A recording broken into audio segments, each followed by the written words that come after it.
Welcome to Korean Mallus. Use for my talent എന്ന ഡ്രാമയുടെ മൂന്നാമത്തെ എപ്പിസോഡിന്റെ തുടക്കത്തിൽ പ്രതീക്ഷിക്കാത്ത റൻഷിയെ മുന്നിൽ കണ്ട് തെറിച്ചു വീണ ശിവാൻജിയെ പിടിച്ചെഴുന്നേൽപ്പിക്കാൻ അവൻ കൂടെ ഉണ്ടായിരുന്ന ആളിനെ പറഞ്ഞു വിടുന്നു. പുറത്തേക്ക് ഇറങ്ങി വന്ന അവൻ ജോലി ചെയ്യുമ്പോൾ കൂടുതൽ ശ്രദ്ധിക്കണം, ഇല്ലെങ്കിൽ പല അപകടങ്ങളും ഉണ്ടാകാൻ സാധ്യതയുണ്ടെന്ന് ശിവാൻജി ഉപദേശിച്ചിട്ട് അവിടെ നിന്ന് വേഗം പോകുന്നു. റൻഷി അവളുടെ സഹായത്തിന് വിട്ട പയ്യനെ പിന്നീട് അവൾ പരിചയപ്പെടുന്നുണ്ട്. പ്രൊഡക്റ്റ് ഡെവലപ്മെന്റ് ഡിപ്പാർട്ട്മെന്റിൽ വർക്ക് ചെയ്യുന്ന ഹുയു ആയിരുന്നു അത്. അവർ സംസാരിച്ചിരിക്കുമ്പോൾ അവിടേക്ക് വന്ന അവൻ്റെ ഫ്രണ്ട് IT ഡിപ്പാർട്ട്മെന്റിൽ ജോലി ചെയ്യുന്ന ഉയുവിനെയും അവൾ പരിചയപ്പെടുന്നുണ്ട്. അവർ റൂംമേറ്റ്സ് ആണ്. അന്ന് ശിവാൻജി ജോലി കഴിഞ്ഞ് വീട്ടിലേക്ക് വരുമ്പോൾ ലൂഷിയാൻ്റെ വീട്ടിൽ നിന്ന് പുറത്തിറങ്ങി വന്ന ഒരു പെൺകുട്ടി അവൻ ബ്രേക്കപ്പ് ആകാമെന്ന് പറഞ്ഞതിന് അവൻ്റെ കർണത്തടിച്ചിട്ട് പോകുന്നത് അവൾ കാണുന്നു. പക്ഷേ ലൂഷിയാൻ അതിൻ്റെ നാണക്കേടൊന്നുമില്ലാതെ നീ വിളിച്ചിരുന്നെങ്കിൽ ഞാൻ വിളിക്കാൻ വരുമായിരുന്നല്ലോ എന്ന് പറഞ്ഞ് അവൾക്കരികിലേക്ക് ചെല്ലുന്നു. എന്നിട്ട് വേണം എനിക്ക് അവൾമാരുടെ കയ്യിൽ നിന്ന് അടി കിട്ടാൻ. ഇതിപ്പോൾ ഈ ആഴ്ച രണ്ടാമത്തെ പെൺകുട്ടിയാണ് ഇവിടെ നിന്ന് ഇങ്ങനെ ഇറങ്ങിപ്പോകുന്നത് എന്ന് ശിവാൻജി പറയുന്നു. സംസാരിച്ച് നടക്കുന്നതിനിടയിൽ അവളുടെ കയ്യിൽ നിന്ന് കവർ താഴെ വീണ് സാധനങ്ങൾ പുറത്ത് വീഴുന്നുണ്ട്. അത് കണ്ടപ്പോൾ അവൾക്ക് അച്ഛനെ പോലെ തന്നെ ക്ലീനിങ് കമ്പനിയിലാണ് ജോലിയെന്ന് ലൂഷിയാനും മനസ്സിലാക്കുന്നു. പക്ഷെ അക്കാര്യം അച്ഛനോടോ ജിൻജയോടോ പറഞ്ഞാൽ നിന്നെ ഈ നാട്ടുകാരുടെ മുന്നിൽ നാണം കെടുത്തുമെന്ന് അവൾ അവന് വാണിംഗ് കൊടുക്കുന്നുണ്ട്. അവളുടെ പുറകെ അവനും അവളുടെ വീട്ടിലേക്ക് ചെല്ലുന്നു. നീ എന്തിനാണ് എൻ്റെ പുറകിൽ ഇങ്ങോട്ട് വന്നതെന്ന് ചോദിച്ചവൾ ദേഷ്യപ്പെട്ടപ്പോൾ അങ്കിൾ വിളിച്ചിട്ട് ഡിന്നർ കഴിക്കാനാണ് ഞാൻ വന്നത് എന്ന് പറഞ്ഞ് അവനകത്തേക്ക് നടക്കുന്നു. അച്ഛനെന്തിനാ ഇവനെ ഡിന്നറിന് വിളിച്ചത്? അങ്ങനെ ഫ്രീ ഫുഡ് കൊടുക്കേണ്ട കാര്യമൊന്നുമില്ല എന്ന് പറഞ്ഞ് അവൾ അച്ഛൻ്റെ നേർക്ക് തിരിക്കുന്നു. ഫ്രീ അല്ല, ക്യാഷ് തന്നിട്ടാണ് എന്ന് അദ്ദേഹം പറയുന്നു. ഇനി മുതൽ ഡിന്നർ സ്ഥിരം ഇവിടെ നിന്നാക്കാം, ക്യാഷ് തരാം, മാത്രമല്ല പാത്രങ്ങൾ ഞാൻ കഴുകിക്കോളാം എന്ന് ലൂഷ്യൻ പറയുന്നു. ഒരുമിച്ചിരുന്ന് ഭക്ഷണം കഴിച്ചുകൊണ്ടിരിക്കുമ്പോൾ ശിവാൻജിയുടെ ജോലിയെക്കുറിച്ച് അച്ഛൻ അവളോട് ചോദിക്കുന്നു. ഒരു ടെക്നോളജി കമ്പനിയിൽ സെയിൽസ് ടീമിലാണ് ജോലി എന്ന് അവൾ കള്ളം പറയുന്നു. അച്ഛൻ കൂടുതൽ വിശദമായി ഓരോന്ന് ചോദിക്കുന്നിടയിൽ ലൂഷ്യൻ സത്യം പറയുമെന്ന് തോന്നിയപ്പോൾ അവൾ അവൻ്റെ കാലിൽ ചവിട്ടി അവനെ ഒതുക്കുന്നുണ്ട്. അതേസമയം റൻഷിയുടെ മനസ്സിൽ എത്ര തുടച്ചു കളഞ്ഞിട്ടും പോകാത്ത ഒരു ബാക്ടീരിയ പോലെ ശിവാൻജി പറ്റി പിടിച്ചു തുടങ്ങിയിരുന്നു. എന്താണ് ഇങ്ങനെ ഇടയ്ക്കിടയ്ക്ക് അവളെക്കുറിച്ച് ചിന്തിക്കുന്നത് എന്നവന് ഒരു എത്തും പിടിയും കിട്ടുന്നില്ല.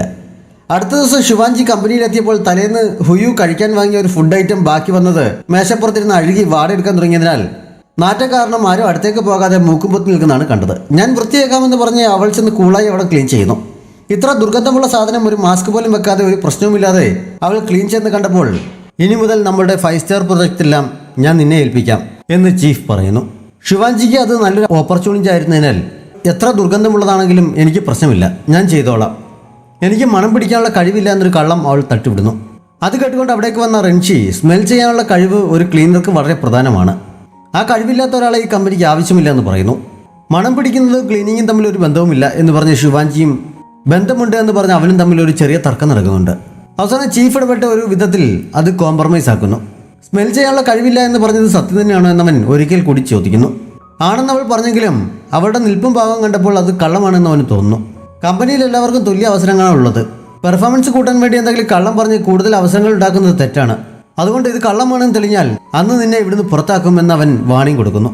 പിന്നീട് അങ്ങോട്ട് അവളുടെ കള്ളത്തരം പൊട്ടിക്കാനുള്ള ശ്രമങ്ങളിലായിരുന്നു അവൻ. ചീഞ്ഞു നടാൻ തുടങ്ങിയ ടിൻ ഫുഡ് അവൻ അവൾക്ക് ഗിഫ്റ്റായി കൊടുക്കുന്നു. എന്താണെന്നറിയാതെ അവളെ തുറക്കുന്നു.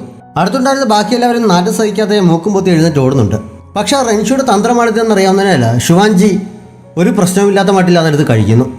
അപ്പോഴൊക്കെ ഡോങ്ഷി റൻഷിയെയും പൊക്കിയെടുത്ത് ഓടിയിരുന്നു. അവളത് കഴിക്കുന്നത് കണ്ട് അവന് വാള് വെക്കാനുള്ള ടെൻഡൻസി വരുന്നുണ്ട്. അങ്ങനെ ആദ്യ ടെസ്റ്റിൽ റൻഷി ഫസ്റ്റ് ക്ലാസ്സായി ഫെയിലായിരിക്കുന്നു. പക്ഷെ വിട്ടുകൊടുക്കാൻ തയ്യാറാക്കാതെ അവൻ അടുത്ത പണി നടത്തുന്നു. ഡോങ്ഷിയെ കൊണ്ട് തെരുവിൽ താമസിക്കുന്ന ഏതോ ഒരു പിച്ചക്കാരൻ്റെ വർഷങ്ങളായി കഴുകിയിട്ടില്ലാത്ത സോക്സ് സംഘടിപ്പിച്ച് അത് ശിവാൻജിയുടെ മുന്നിൽ കൊണ്ട് ഇട്ടിട്ട് എൻ്റെ പുതിയ സോക്സ് ആണ്, താഴെ വീണുപോയി, ഒന്ന് എടുത്തു തരാമോ എന്നവൻ ചോദിക്കുന്നു. സോക്സിൻ്റെ അടുത്തെത്തിയപ്പോഴേ ശിവാൻജി കാര്യം മനസ്സിലായെങ്കിലും അവൾ അതെടുക്കുന്നു. റൻഷി അപ്പോഴേ മാസ്ക് വെച്ചിട്ട് താഴെ വീണ സ്ഥിതിക്ക് എനിക്ക് വേണ്ട, കളഞ്ഞേക്കാൻ പറഞ്ഞ് സ്ഥലം കളഞ്ഞേക്കാൻ തുടങ്ങിയെങ്കിലും അങ്ങനെ വേസ്റ്റ് ആക്കുന്നത് മോശമല്ലേ എന്ന് പറഞ്ഞ് അവൾ അതുമായി അവൻ്റെ പുറകെ ഓടുന്നു. അങ്ങനെ രണ്ടാമത്തെ ടെസ്റ്റും റൻഷി ഗംഭീരമായി തോറ്റു. ദുർഗന്ധം കൊണ്ട് അവളുടെ കള്ളം പൊട്ടിക്കാൻ പറ്റില്ല എന്ന് തോന്നിയപ്പോൾ മറ്റൊരു വഴി അവൻ ട്രൈ ചെയ്യുന്നു. കുറേ ഫുഡ് ഐറ്റം ശിവാൻജിയുടെ മുന്നിൽ കൊണ്ടുവെക്കുന്നു. കൂട്ടത്തിലൊരു പൊരിച്ച കോഴിയും. ബാക്കിയുള്ളതെല്ലാം പ്രത്യേകിച്ച് സ്മെല്ലൊന്നും ഇല്ലാത്ത ഐറ്റംസ് ആയിരുന്നു. ചിക്കൻ്റെ മണം പിടിച്ച് അവൾ അത് തന്നെ എടുക്കൂ എന്നാണ് അവൻ കരുതിയത്. റൻഷി അവിടെ മറിഞ്ഞു നോക്കുന്നത് ശിവാൻജി പാത്രത്തിൻ്റെ അടപ്പിലൂടെ കണ്ടിരുന്നു. കാര്യം മനസ്സിലായ അവൻ കാണുന്ന വിധത്തിൽ ചിക്കൻ കൽ കഴിക്കുന്നു. പക്ഷെ നിമിഷ നേരം കൊണ്ട് ബാക്കിയുള്ള പ്ലേറ്റും അവൾ കാലിയാക്കുന്നുണ്ട്. അവൾ ചിക്കൻ തന്നെ കഴിക്കാനെടുക്കുന്ന കണ്ട് റൻഷി വിജയഭാവത്തിൽ അവിടെ എത്തി അവളുടെ കയ്യിൽ പിടിച്ചിട്ട് ഇത്തവണ ഞാൻ നിന്നെ കൈയോടെ പിടികൂടി, ഇത്രയും ഫുഡ് ഐറ്റം ഉണ്ടായിരുന്നിട്ട് നീ എന്താ ചിക്കൻ മാത്രം എടുത്തതെന്ന് ചോദിക്കുന്നു. അതെനിക്ക് നല്ല വിശപ്പുള്ളത് കൊണ്ടാണ്, അല്ലാതെ മണം പിടിക്കാൻ പറ്റുന്നത് കൊണ്ടല്ല എന്നവൾ പറയുന്നു. അപ്പോഴാണ് അവൻ പാത്രത്തിലേക്ക് നോക്കിയത്. പാത്രം മുഴുവൻ കാലിയായിരിക്കുന്ന കണ്ടതോടെ അവിടെയും അവൻ ഫെയിൽഡായി. പക്ഷെ റൻഷി തോറ്റു കൊടുക്കാൻ തയ്യാറാകാതെ ഒരു കടുത്ത പ്രയോഗം കൂടി നടത്തി നോക്കുന്നു. ടോയ്ലറ്റിൽ നിന്ന് വരുന്ന അതേ നാറ്റമുള്ള ഒരു സ്പ്രേ അവൻ ആരും കാണാതെ അവളുടെ കബോർഡിൽ സൂക്ഷിച്ചിരുന്ന ഡ്രസ്സിലും സാധനങ്ങളിലുമൊക്കെ അടിക്കുന്നു. ജോലി കഴിഞ്ഞ് പോകാൻ നേരം ഡ്രസ് ചേഞ്ച് ചെയ്യാൻ ചെന്ന ശിവാൻജി കബോർഡ് തുറന്നപ്പോൾ നാറ്റം കാരണം ബോധം കെടേണ്ടതായിരുന്നു. റൺഷിയുടെ പണിയാണെന്ന് മനസ്സിലാക്കുന്ന അവൾ രണ്ടും കൽപ്പിച്ച് ആ ഡ്രസ് തന്നെ ധരിച്ച് പുറത്തേക്ക് ഇറങ്ങി വരുന്നു. അവളുടെ വരവും പ്രതീക്ഷിച്ച് റൺഷി താഴെ വെയിറ്റ് ചെയ്യുന്നുണ്ടായിരുന്നു. ശിവാൻജി ഇറങ്ങി വന്നപ്പോഴേ നാറ്റം കാരണം എല്ലാവരും മൂക്ക് പൊത്തുന്നുണ്ട്. അവൾ പക്ഷെ കൂളായി റൺഷിയുടെ അടുത്തേക്ക് ചെന്ന് ഞാൻ വർക്ക് കഴിഞ്ഞ് ഇറങ്ങിയാണെന്ന് പറഞ്ഞിട്ട് പോകുന്നു. അവളുടെ ഭാവം കണ്ട് അടുത്തുനിന്ന റിസപ്ഷനിസ്റ്റിനോട് നിങ്ങൾക്ക് സ്മെല്ലൊന്നും വന്നില്ല എന്നവൻ സംശയം ചോദിച്ചു പോകുന്നുണ്ട്. ശിവാൻജിയെ കാത്ത് ലൂയിഷാൻ പുറത്ത് കാത്തു നിൽക്കുന്നുണ്ടായിരുന്നു. നീ എന്താ ടോയ്ലറ്റിൽ വീണോ എന്നവൻ അവൾ അടുത്ത് വന്നപ്പോൾ ചോദിക്കുന്നുണ്ട്. അവൻ ഹെൽമെറ്റ് എടുത്ത് നീട്ടിക്കൊണ്ട് നീ ഈ നാറ്റം എങ്ങനെ സഹിക്കുന്നു എന്ന് ചോദിക്കുന്നു. അപ്പോഴേക്ക് റൺഷി അവളെ വാച്ച് ചെയ്യാൻ പുറകിലെത്തിയിരുന്നു. അതറിയാവുന്നത് കൊണ്ട് മിണ്ടാതെ വണ്ടി എടുക്കാൻ പറഞ്ഞ് ശിവാൻജി വേഗം ഹെൽമെറ്റ് വാങ്ങി വെക്കുന്നു. പക്ഷെ അവൾക്കതിന്റെ ലോക്ക് ഇടാൻ പറ്റാത്തതിനാൽ ലൂയിഷാൻ മുന്നോട്ട് വന്ന് അവളെ ഹെൽപ്പ് ചെയ്യുന്നു. അത് കണ്ടപ്പോൾ റൺഷിക്ക് ശരിക്കും അസൂയ വരുന്നുണ്ട്. അതൊരു ഹെൽമെറ്റ് അല്ലേ, ഇത്രയ്ക്ക് അടുത്ത് വരേണ്ട ആവശ്യമല്ലതുമുണ്ട് എന്നവൻ പിറുപിറുക്കുന്നുണ്ട്. വീടിന് മുന്നിലെത്തിയ ശിവാൻജി നാർന്ന തുണിയുമായി കയറി ചെന്നാൽ ജുൻജയ്ക്ക് ജോലിയെക്കുറിച്ച് സംശയം തോന്നിയാലോ എന്ന് കരുതി പെർഫ്യൂം വല്ലതും ഇരിപ്പുണ്ടോ എന്ന് ലൂയിഷാനോട് ചോദിക്കുന്നു. എന്റെ മുറിയിൽ കയറി ഡ്രസ് ചേഞ്ച് ചെയ്തോളെന്ന് പറഞ്ഞ് അവൻ അവളെ അകത്തേക്ക് കൊണ്ടുപോകുന്നു. അവൾ ഡ്രസ് ചേഞ്ച് ചെയ്തിറങ്ങിയപ്പോൾ അവൻ നിർബന്ധിച്ചത് വാങ്ങി മെഷീനിൽ അലക്കാനിടുന്നുണ്ട്. നീ ഇത്ര കെയറിങ് ആയതുകൊണ്ടായിരിക്കും നിന്റെ ഗേൾഫ്രണ്ട്സിന് നിന്നെ വിട്ടുപോകാൻ അത്ര വിഷമം തോന്നിയത് എന്നവൾ കമന്റ് അടിക്കുന്നു. ശിവാൻജി ലൂയിഷാന്റെ ഒപ്പം സ്കൂട്ടറിൽ പോകുന്നത് കണ്ടപ്പോൾ മുതൽ റൺഷിക്ക് ഇരിപ്പുറയ്ക്കുന്നുണ്ടായിരുന്നില്ല. അവളെ തിരിച്ചു വിളിപ്പിക്കാൻ എന്താണ് ഒരു വഴി എന്നവൻ തലപുകഞ്ഞ് ആലോചിക്കുകയാണ്. ശിവാൻജി വീട്ടിലെത്തിയപ്പോൾ ജിൻജോയെ അവിടെ കാണാത്തത് കൊണ്ട് നീ എക്സാമിന് ഫെയിൽ ആയതുകൊണ്ട് വീട്ടിൽ വരാതിരിക്കുകയാണെന്ന് ചോദിച്ച് അവൾ അവന് മെസ്സേജ് അയക്കുന്നു. അവന്റെ റിപ്ലൈ കണ്ടപ്പോൾ കള്ളത്തരമാണെന്ന് മനസ്സിലാകുന്നതിനാൽ അവൾ ഉടൻ തന്നെ അവനെ തിരക്കി ഇറങ്ങുന്നു. ശിവാൻജിയെ തിരിച്ചു വിളിപ്പിക്കാൻ വഴി ആലോചിച്ചുകൊണ്ടിരുന്ന റൺഷി മേശപ്പുറത്തൊരു കുഞ്ഞു പേപ്പർ കഷ്ണം കിടക്കുന്നത് കണ്ടത് അപ്പോഴാണ്. ഇങ്ങനെയാണ് ശിവാൻജി ഇവിടെ ക്ലീൻ ചെയ്തത്. ഉടൻ തന്നെ അവളെ തിരികെ വിളിക്കാൻ അവൻ ഡോങ്ഷിയോട് പറയുന്നു. ശിവാൻജി താഴേക്കുള്ള സ്റ്റെപ്പ് ഇറങ്ങുമ്പോഴാണ് ഡോങ്ഷിയുടെ കോൾ വന്നത്. സംസാരിക്കുന്നിടയിൽ ശ്രദ്ധ തെറ്റി അവൾ താഴേക്ക് വീഴുന്നു. ശബ്ദം കേട്ട് അവൾക്കെന്തോ അപകടം പറ്റിയെന്നാണ് തോന്നുന്നത് എന്ന് ഡോങ്ഷി അവനോട് പറയുന്നു. അവൾ വീട്ടിലാണുള്ളത് എന്നറിഞ്ഞ് റൺഷി നമുക്കുടനെ പോയി നോക്കാമെന്ന് പറഞ്ഞ് പുറത്തേക്ക് ഓടുന്നു. ആ ഏരിയ അത്ര നീറ്റല്ല, സാറിന് അഡ്ജസ്റ്റ് ചെയ്യാൻ ബുദ്ധിമുട്ടായിരിക്കും, ഞാൻ തനിച്ചു പോയാൽ പോരെ എന്ന് ഡോങ്ഷി ചോദിച്ചെങ്കിലും അവൻ നിൽക്കുന്നില്ല. കാലുമടുത്തെങ്കിലും ശിവാൻജി ഞൊണ്ടി ജുൻജ അന്വേഷിച്ച് പോകുന്നു. താഴെ നിൽപ്പുണ്ടായിരുന്ന ലൂയിഷാനും വിവരം ചോദിച്ച് അവളുടെ കൂടെ പോകുന്നുണ്ട്. ജുൻജ ഒരു മൊബൈൽ ഷോപ്പിൽ പാർട്ട് ടൈം ജോലിക്ക് നിൽക്കുകയായിരുന്നു. ആ സമയം എന്താ ആവശ്യത്തിന് അവിടെ വന്ന ഷിയാൻ അവനെ അവിടെ വെച്ച് കാണുന്നു. പരീക്ഷയ്ക്ക് പഠിക്കാതെ ജോലിക്ക് പോകുന്നതിന് അവൾ വഴക്ക് പറഞ്ഞപ്പോൾ നല്ല കോളേജിൽ നിന്നും അഡ്മിഷൻ കിട്ടാനും മാത്രം എനിക്ക് മാർക്കില്ല, ഏതെങ്കിലും സാധാ കോളേജിൽ പോയി സമയം കളയുന്നതിനേക്കാൾ നല്ലത് എന്തെങ്കിലും പണി പഠിക്കുന്നതാണ് എന്ന് അവൻ പറയുന്നു. അതല്ല നിന്റെ വീട്ടുകാർ ആഗ്രഹിക്കുന്നത്, നിനക്ക് പഠിച്ച് എക്സാം പാസ്സാവാൻ പറ്റും എന്നൊക്കെ പറഞ്ഞ് അവൾ അവനെ മോട്ടിവേറ്റ് ചെയ്യുന്നു. എങ്കിൽ നീ എനിക്കൊന്ന് ട്യൂഷൻ എടുത്ത് തരാൻ അവൻ പറയുന്നു. ശിവൻ അത് സംബന്ധിച്ച് അവനെയും വിളിച്ചുകൊണ്ട് അവിടെ നിന്ന് മടങ്ങുമ്പോൾ ശിവാൻജിയുടെ മുന്നിൽ ചെന്ന് വിടുന്നു. പഠിക്കേണ്ട സമയത്ത് കറങ്ങിടക്കുവാണോ എന്ന് പറഞ്ഞ് റോഡിലാണെന്ന് പോലും നോക്കാതെ അവൾ അവനെ അടിക്കാൻ ചെല്ലുന്നു. അവസാനം ശിവാൻജിയെ അടക്കാൻ ഞങ്ങൾ തമ്മിൽ ഇഷ്ടത്തിലാണ്, ഡേറ്റിങ്ങിന് പോയതാണ് എന്ന് ഷിയാൻ കള്ളം പറയുന്നു. ജുൻജ അത് ശരിവെക്കുന്നത് പോലെ അവളെ ചേർത്ത് പിടിക്കുകയും അവളുടെ കയ്യിൽ നിന്ന് ഗ്ലാസ്സിലെ ജ്യൂസ് കുടിക്കുകയും ഒക്കെ ചെയ്യുന്നു. ശിവാൻജി ആദ്യം ഒന്ന് ഞെട്ടിയെങ്കിലും ഇവനെ പോലെ ഒരു പൊട്ടനെ നീ എന്തായാലും ഇഷ്ടപ്പെടില്ല എന്ന് ഷിയാനോട് പറഞ്ഞ് വീണ്ടും ജുൻജയെ അടിക്കാൻ നീങ്ങുന്നു. അവൻ പഠിക്കാമെന്ന് എനിക്ക് ഉറപ്പ് വന്നിട്ടുണ്ട് എന്ന് പറഞ്ഞ് തടസ്സം പിടിച്ച് തൽക്കാലം ഒരു വിധത്തിൽ അടക്കി അവിടെ നിന്ന് കൊണ്ടുപോകുന്നു. ശിവാൻജി ഞൊണ്ടി നടക്കുന്നത് കണ്ടപ്പോൾ ലൂയിഷാൻ വേഗം ചെന്ന് അവളെ മുതുകിലെടുക്കുന്നു. താഴെ ഇറക്കാൻ പറഞ്ഞപ്പോൾ നീ അങ്ങനെ താഴെ വീണ് തളർന്ന് കിടപ്പായാൽ പിന്നെ ജീവിതകാലം മുഴുവൻ ഞാൻ എടുത്തുകൊണ്ട് നടക്കേണ്ടി വരില്ലേ എന്ന് ലൂയിഷാൻ ചോദിക്കുന്നു. അവന് നിന്റെ ബ്രദറിലോ ആകാനുള്ള പ്ലാൻ ഉണ്ടെന്ന് തോന്നുന്നല്ലോ എന്ന് ഷിയാൻ ജുൻജയോട് പറയുന്നുണ്ട്. ശിവാൻജിക്ക് ലൂയിഷാനെ കുറിച്ച് നല്ലൊരു ഇംപ്രഷൻ തോന്നുന്നുണ്ട്. റൺഷി ഈ സമയം ശിവാൻജിയുടെ വീടിനടുത്തുള്ള സ്ട്രീറ്റിലെത്തിയിരുന്നു. പക്ഷെ അവിടുത്തെ അറ്റ്മോസ്ഫിയർ കാരണം മുന്നോട്ട് പോകാൻ കഴിയാതെ അവൻ പെട്ടുപോകുന്നു. നമുക്ക് തിരിച്ചു പോകാമെന്ന് പറഞ്ഞ് ഡോങ്ഷാനെ തിരികെ കൊണ്ടുപോകാൻ തുടങ്ങുമ്പോഴാണ് ശിവാൻജിയും സംഘവും റോഡിന് എതിർവശത്ത് കൂടി വരുന്നത് അവൻ കണ്ടത്. ശിവാൻജിക്ക് കുഴപ്പമൊന്നുമില്ലെന്ന് കണ്ടപ്പോൾ അവൻ ആശ്വാസമാകുന്നുണ്ട്. അപ്പോഴേക്കും അവൾ അവരെ കണ്ട് അടുത്തേക്ക് ചെല്ലുന്നു.